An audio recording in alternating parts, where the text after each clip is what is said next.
Hi, I'm Mike Mangiarelli from Mangiarelli Rehab. Today we are going to go over the hamstring strain and a few exercises you can do for a hamstring strain. So first, hamstring strain or pull, as what other people would say, is usually happens when people are running, changing direction, being very explosive, jumping, and they feel like that pull in the back of their hamstring.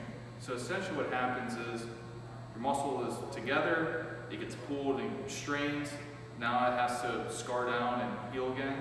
So the first thing we don't want to do when we get a hamstring pull is stretch it immediately. It's already stretched, so you want to take about 10 days of rest before you start stretching.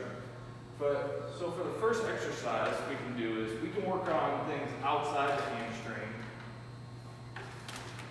to make it, to keep everything strong around it while we wait for that 10 days before we really start working on hamstring. So the first thing we're going to do a bridge. So I put this band to engage my hips on the outside, and I'm actually going to put my toes into the table and lift my hips up.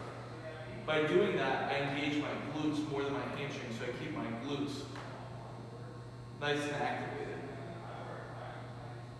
So I would probably have someone do about 3 sets of 10, or 4 sets of 10 to work on that activation. The second exercise is going to be a clamshell, opening the hip, just like this.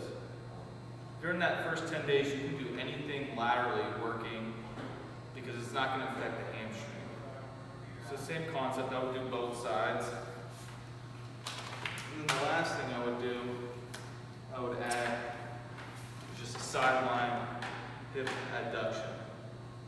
Now, when you do an exercise like this, you want to make sure you don't turn the toe up and do this because you start adding your hip flex. You want to keep the toe out to the side. Now, after the first 10 days, then we can start stretching. We can go into a basic stretch, sitting on a table, have your knees slightly bent, chest up, leaning forward. You should feel a nice hamstring stretch. I would tell someone to hold it for 30 seconds to a minute, 5 times a day, or whatnot. Second thing you can do is now we're here to activate the hamstring, do the hamstring curl. Now we're just working on some basic strengthening, some activation, and as you're not feeling pain, you would add weight over time to make it stronger. And everything we're looking at is based off how much weight. If you have heavier weight, you're going to do less reps. If you have light weight, you're going to do more reps. And then the last thing, we're going to come on over here. Now, I would advise someone to put like a foam pad on the floor. But when you're really advanced, you can do what's called a Nordic hamstring curl. So what I'm doing is my feet are locked, I'm engaging my hamstrings. What I'm doing is coming down really slow and just pushing my way up.